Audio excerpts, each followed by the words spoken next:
construction, then Fistel block cipher. Learning objectives are, after attending this session, you shall be able to explain product ciphers, describe DS construction, describe Fistel block cipher. Now we shall just have an overview of the basics that we learned, which helps us to understand secret key cryptography. Secret keys cryptography, also known as symmetric key cryptography. Here, the same key is used by the sender for encryption and the receiver for decryption. Key is shared between sender and receiver. Both should be knowing about the key. And we have seen that general idea of symmetric key cryptography is involving the sender who wishes to send the plain text, and this plain text has to be converted into ciphertext. For that purpose, we are having encryption algorithm. For the encryption algorithm, key is one input and plain text is another input. And by using these inputs and based on the uniqueness of the key, which is shared between sender and receiver, the plain text is being encrypted and we get the ciphertext as the output. This ciphertext moves on communication media and reaches the other end, the receiver.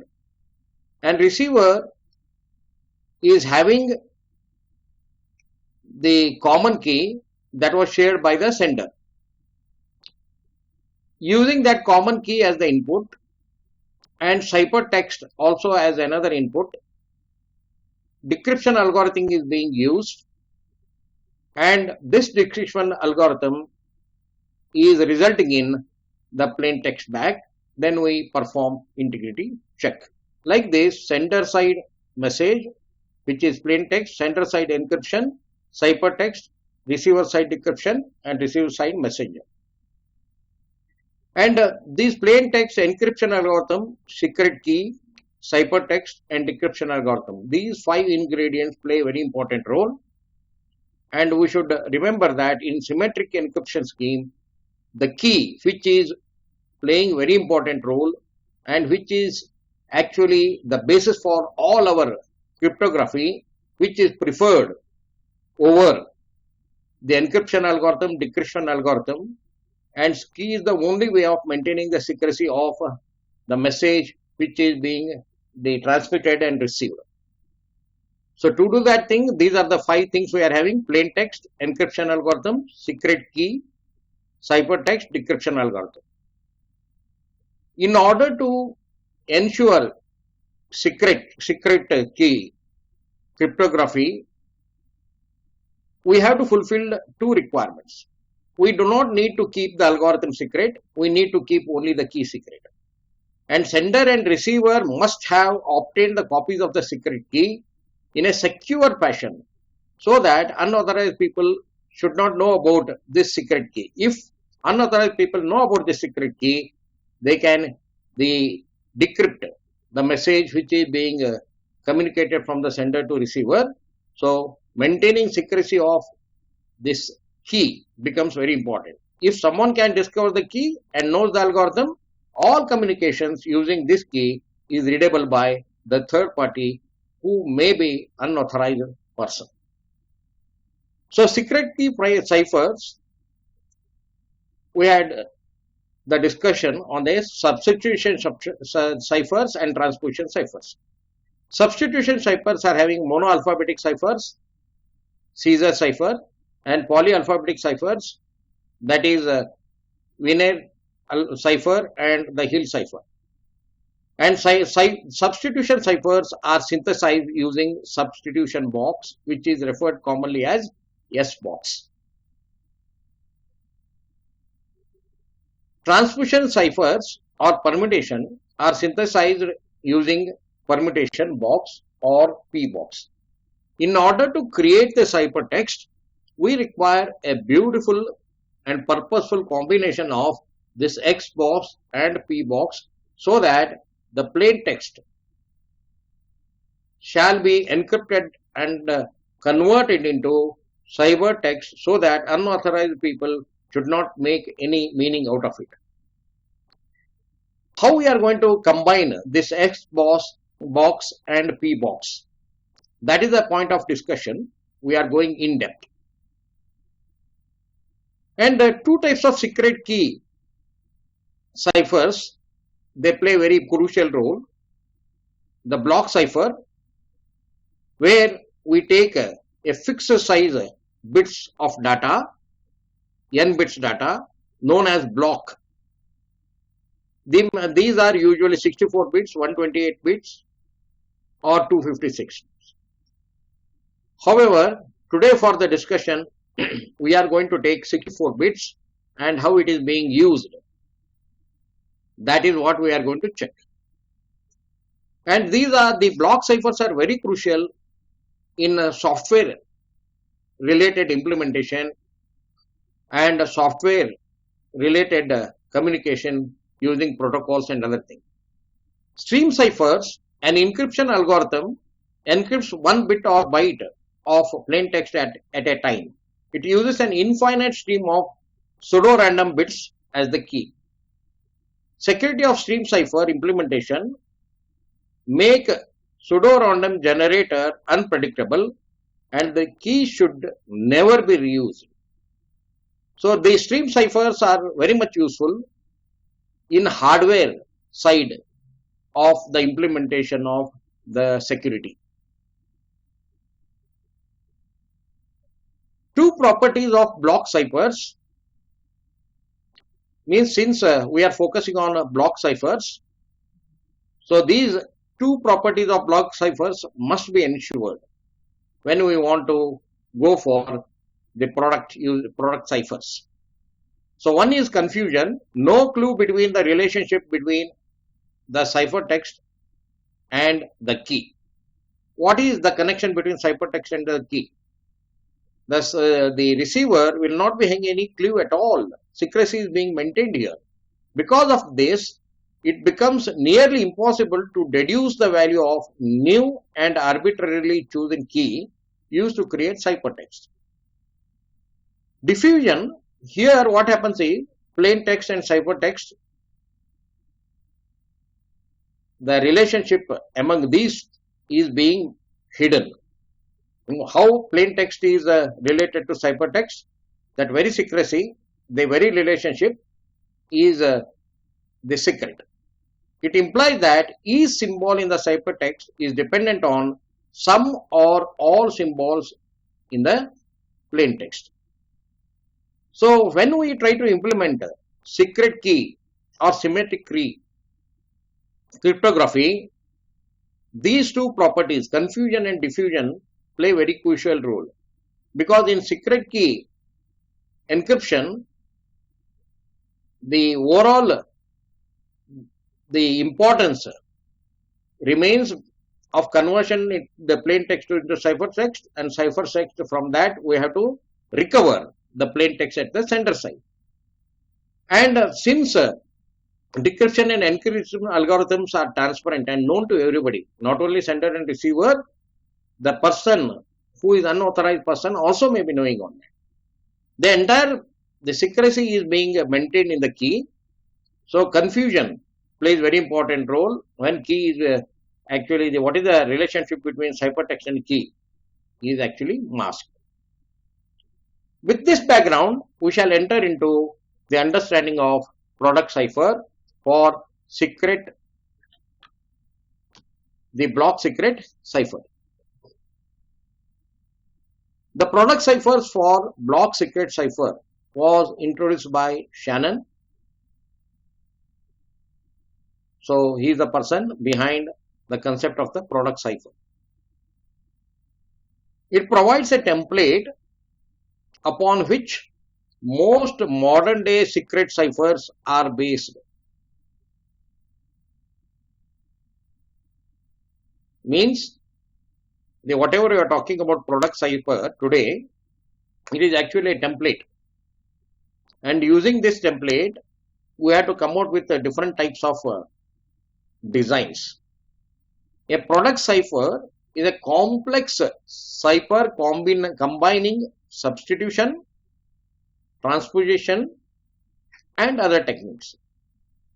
Because ultimately, when we are trying to convert the plain text into cipher, we have to encrypt it, cipher text. We have to encrypt. If we have to do it, then we have to use the technique of the cipher combining substitution, transposition, and other techniques. The product ciphers shall enable the block ciphers to have two important properties: diffusion or confusion. Otherwise, what happens is, if diffusion and confusion are not being implemented, if by some chance, if the external person or cryptanalyst or the hacker catches hold of the key or catches hold of the relationship between the key and the ciphertext and the plain text, then he will be in a position to make the meaning. He can convert the ciphertext into the plain text very easily and make the meaning out of it. If we want to create problem to these hackers to maintain the secrecy of the message that is being communicated between sender and receiver, plain text to ciphertext, ciphertext to back to plain text, then the two important properties of diffusion or confusion we have to use appropriately in our entire design. Modern day secret key product ciphers are typically synthesized using substitution box and permutation box. Means when we want to create the ciphertext from the plain text, which is being supplied in the form of 64-bit block, we are interested in using substitution box, which is referred to as S box, and permutation box, which is referred as a P box, in a very nice manner.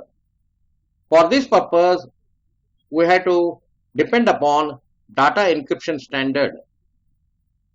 How we are going to be using it, we have to ensure that DS construction, the DES or data encryption standard is designed by researchers at IBM in early 1970s and adopted by the US government in 1977. This is the first encryption algorithm for the commercial and sensitive data. Lot of information is being maintained in the databases and a lot of information is being communicated, and how we can maintain secrecy about it. To do that purpose, the encryption algorithm is being used. Data encryption standard is the first such algorithm that is being introduced. It is used in financial services, variety of embedded systems, smart cards, SIM cards, and network devices requiring encryption like modems, set-top boxes, and routers. We make use of data encryption standards over here in all these different types of applications.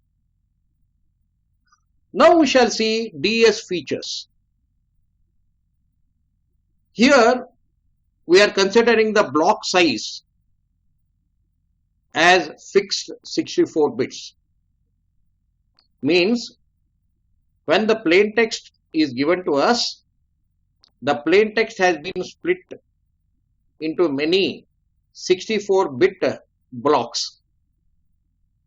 The first plain text box P1, second P2, P3, like that we are going to combine.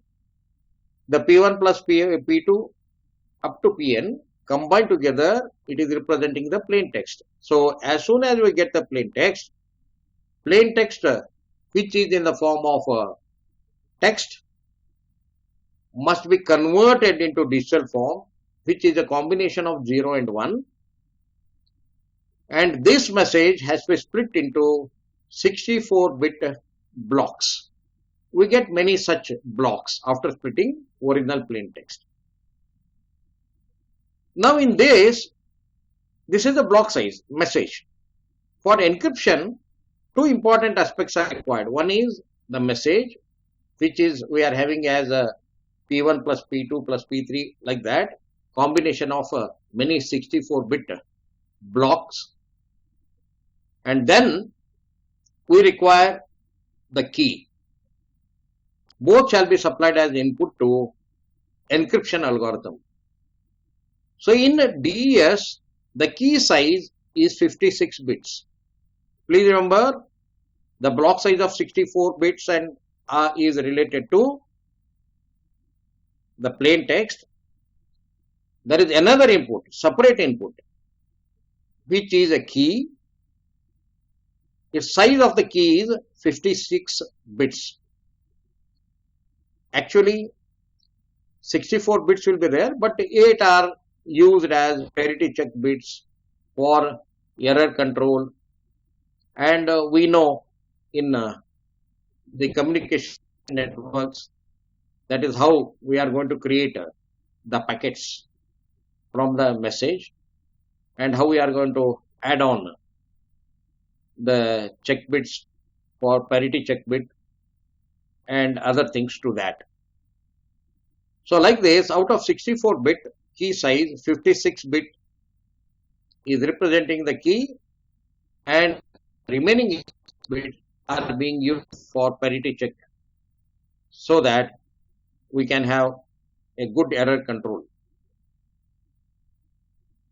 And when we want to convert original plain text into the cipher text, we are making use of 16 intermediary keys and rounds. There will be total 16 rounds. For each of the round, we will be having the input plain text undergoing transformation, round 2, 1 to round 2, there will be some transformation, round 2 to round 3, another set transformation. Like that, message is in a stepwise manner. In 16 rounds, we are converting the plain text in the final encryption text. In each of these rounds, from earlier round, we are getting input, and also we are supplying another key to it. So 16 intermediary keys and the message from earlier round are coming as input for each of the rounds. In brief, 64-bit plain text, one block, when it is being supplied, it is getting converted into 64-bit ciphertext by making use of the key, which is 56-bit plus 8 bits of parity check bits.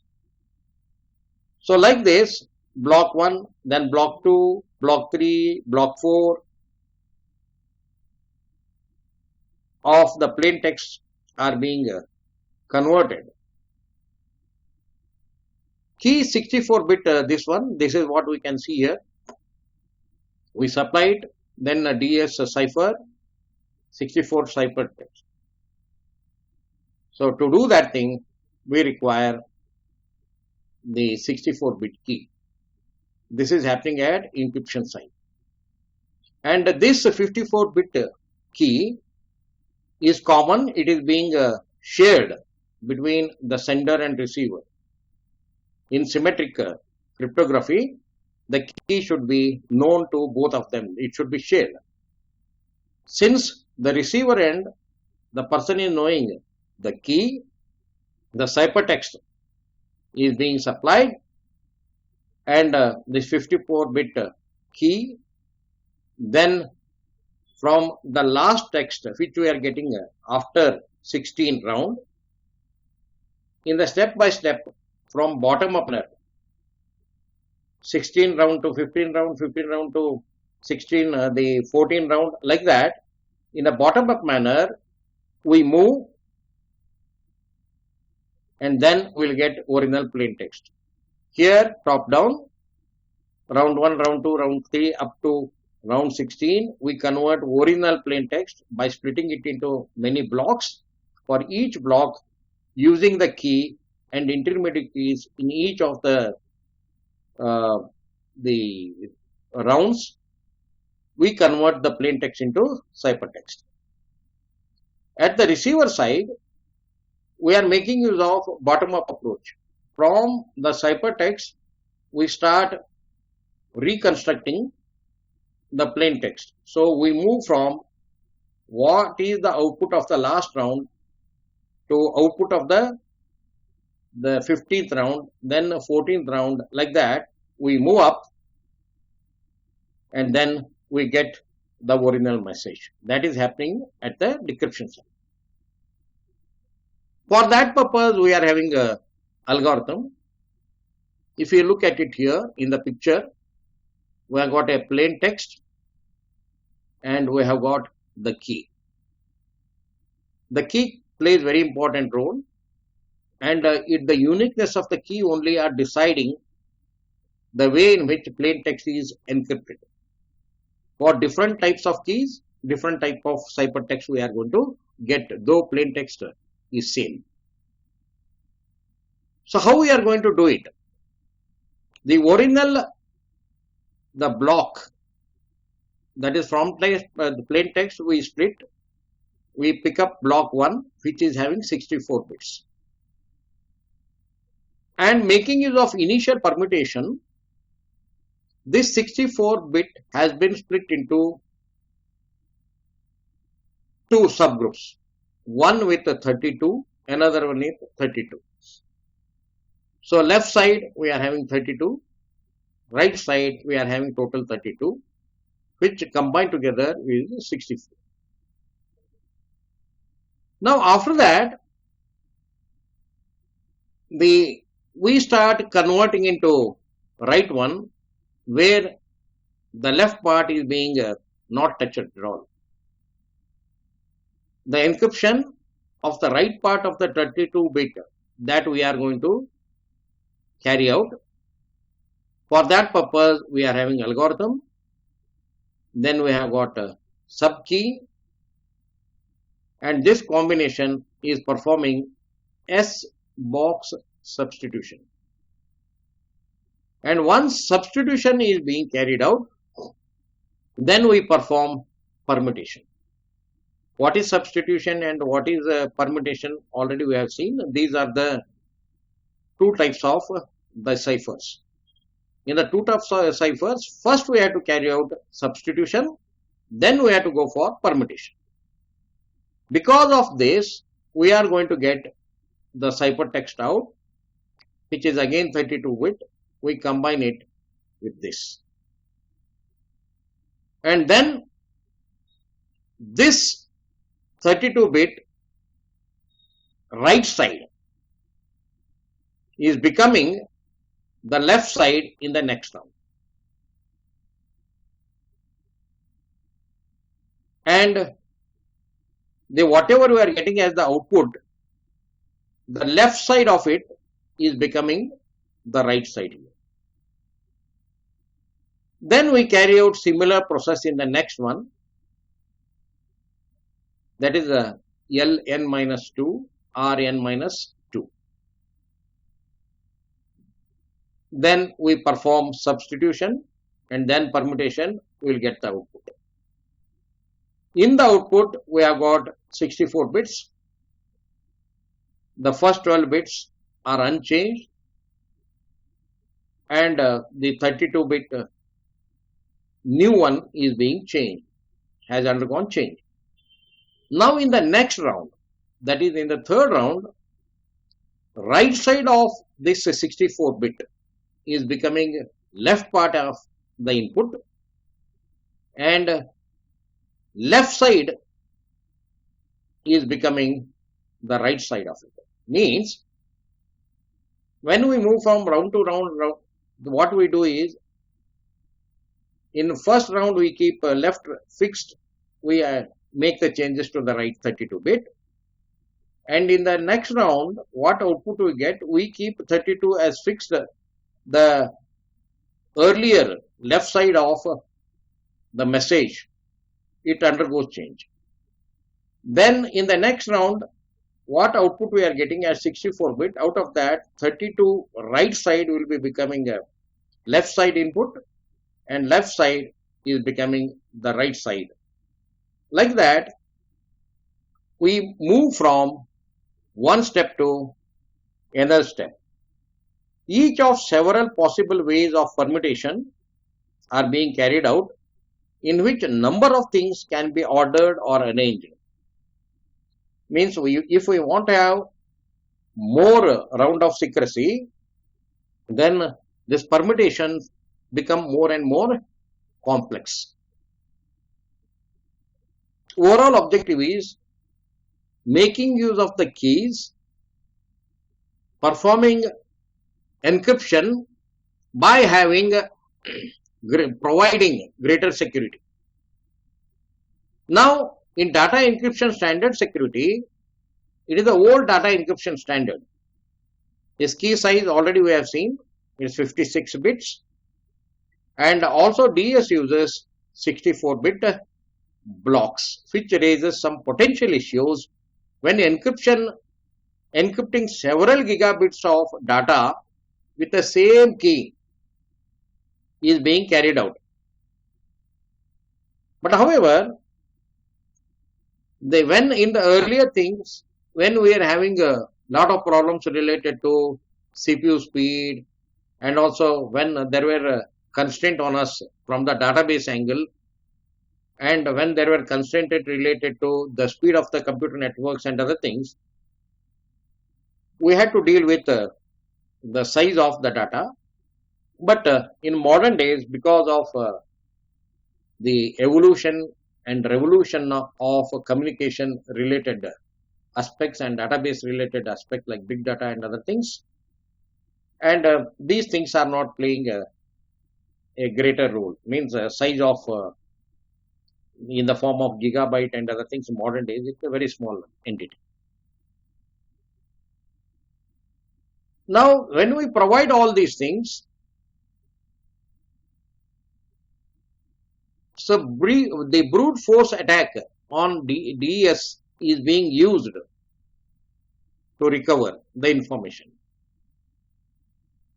because we may be using either the confusion or diffusion here. Because of that, either the relationship between the key and the plain text may not be clear, or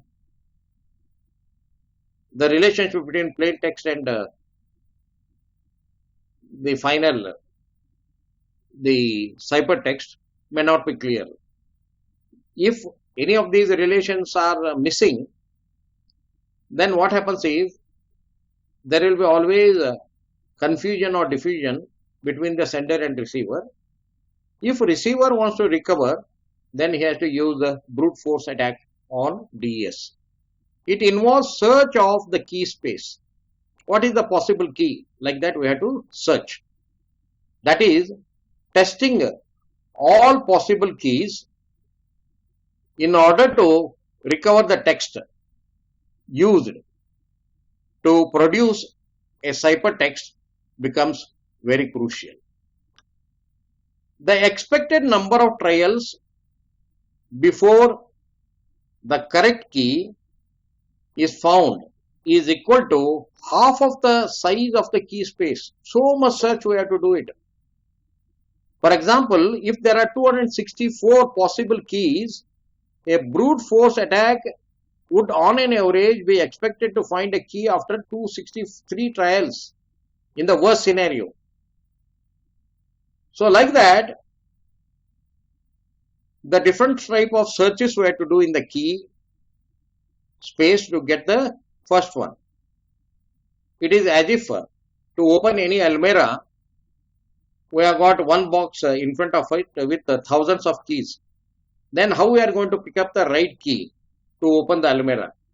We pick up one, we try it. If it doesn't work, we pick up another one, we try it. If it doesn't work, we go to the third one and try it. Like that, we go on checking. The similar type of thing is happening here. If the key is not known, then what happens is, what are the possible combination of the key? We should go on searching and searching and searching till we'll get. In the worst scenario, there can be in 264 possible keys, then 263 trials may be taking place. Now with this, we shall move towards the Fischl block cipher. In the Fischl block cipher is not a specific scheme of a block cipher, but is a design model. Please remember, it's not a standard. It is one of the models. There can be many different models, but this is a very popular one. Is a design model from which many different block ciphers are derived. DES is just one example of a Fischl cipher. A cryptographic system based on Fischl cipher structures uses the same algorithm for both encryption and decryption. Only difference is in encryption top down, in decryption bottom up. We have to use the algorithm in a reverse way. Already we have seen the DES block size of the text is 64 bits. Key is either 56 or 128 bits. For our thing, we have taken 56.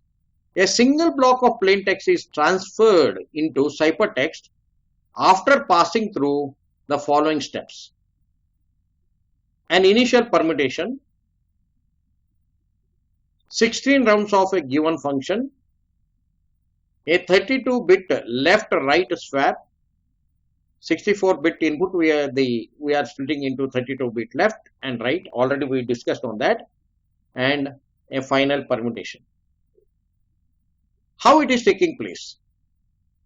Each of the 16 rounds are functionally identical. If we understand that what is happening in the first, then in the next block what happens, in third what happens, like that we can conceptualize. Let I minus 1 and R I minus 1 be the left and right side of the input to round I. Means from the earlier round, what we are getting, they are becoming the input to the next round. So LI1 means and LRI1 32-bit and 32-bit out of earlier round is becoming input to the next round. So since we are considering round I, Li minus 1, Ri minus 1, which are obtained from earlier round, are coming as input here. Li equal to R minus 1 means we keep left side fixed. Whatever has been supplied to as the right side of earlier round becomes the input Li here, left part of 32 bits. And what was the left side of the output of earlier round is becoming the right side here. Then we are carrying out the XOR function of Rj minus 1 and Kj. This is what we are going to carry out. The function f is applied at each round and is referred to as the round function. Each round uses a round key, which is one of the inputs to function f. Each round key is derived from the ds key. Some formula we have to use, and using it we have to derive from the ds key. The encryption process using the Fester structure consists of multiple rounds of processing of each plain text. Each round consisting of a substitution step followed by a permutation step. We had seen in earlier diagram. So, original message from earlier round output is split. Right side becomes left side of the message which is being supplied as input to the current round. Left side of earlier output becomes right side of it. So, left part we do not change it. Right part is undergoing change. First we perform substitution. Then after that we perform permutation. For that purpose, key is being used. The round key is being used there, which has been derived from ds key. Then the transformation takes place. After carrying out the first substitution, then permutation, then we will get the output. Output again is a 64-bit, and we split the 64-bit into 32-bit, 32-bit. Then left side 32-bit is becoming right side, and right side 32-bit of output is becoming left side of the input to the next round. Like that, we carry out 16 rounds. This is the schematic diagram how the activity is being carried out. Now the plain text has been supplied. So there is a bigger message. Now we are taking one block from that plain text. So it has got two halves. One is L and R, 32-bit and 32-bit. So that is being supplied here. Then right side, for this we are supplying performing function, applying the function, which is combination of key and right side message. And how this particular function is getting carried out.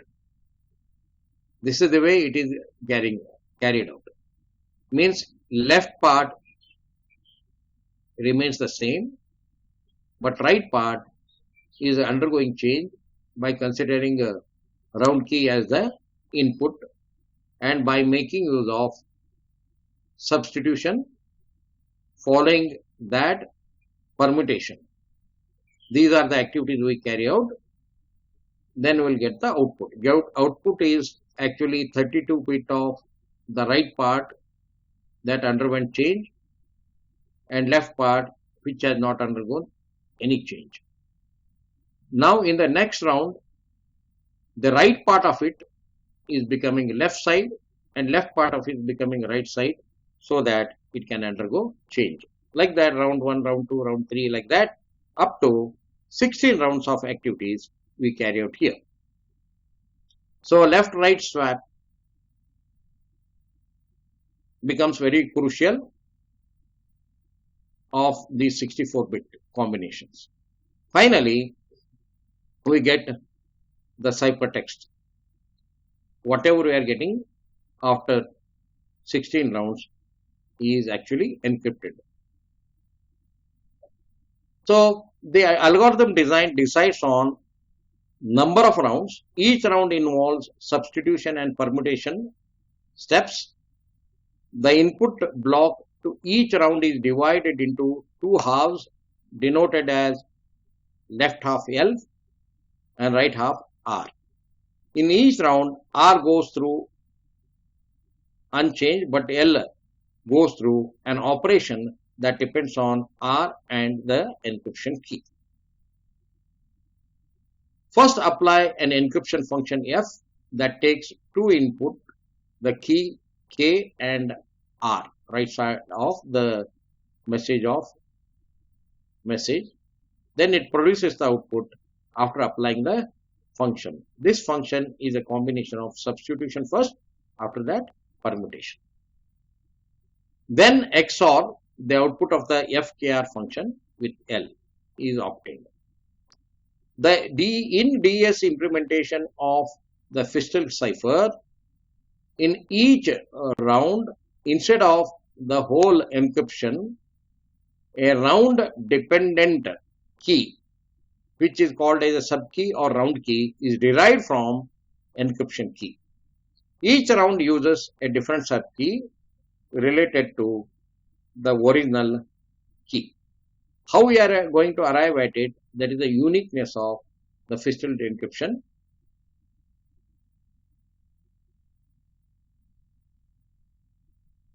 The algorithm. The permutation step at the end of each round swap the modified L and unmodified R. L for the next round would be R of the current round, and R for the next round is actually the output L of the current. Once the last round is completed, then the two sub blocks R and L are concatenated in this order to form ciphertext block. Going to take place. In the decryption process involves Li minus 1 and Ri minus 1. We are moving the bottom up here. Means what is the final ciphertext? From there, what will be in the round number 15, from round number 15 to round number 14, like that. To carry out that, we use bottom up approach and is summarized by the following equations. Ri minus 1 equal to Li, Ri minus 1, Li minus 1 equal to Ri plus the function of Li and Ki. Note that decryption 2 involves computing the function, not the inverse of a function. The implication of this fact is that the function f does not even have to be inevitable. The structure of such a cipher is attributed to Horst Fistel, one of the key designers of DES. A cipher that has such a structure is referred to as a Fistel cipher. The process of decryption in a Fistel cipher is almost similar and not exactly same. Instead of starting with block of plain text, the ciphertext block is fed into the start of the Fistel structure, and then the process thereafter is exactly the same as described in the given illustration. Means only the output of the encryption is being used as input for decryption, and everything is the same. So with this, we come to the end of the session. In today's session, we have discussed about secret key or symmetric the key cryptology, and we have discussed about confusion and diffusion, and we discussed about the block structure and its use, and we discuss on DES, then finally Fistel encryption process and decryption process. So that is the overall scope of today's discussion. With this, we come to the end of the session. Thank you.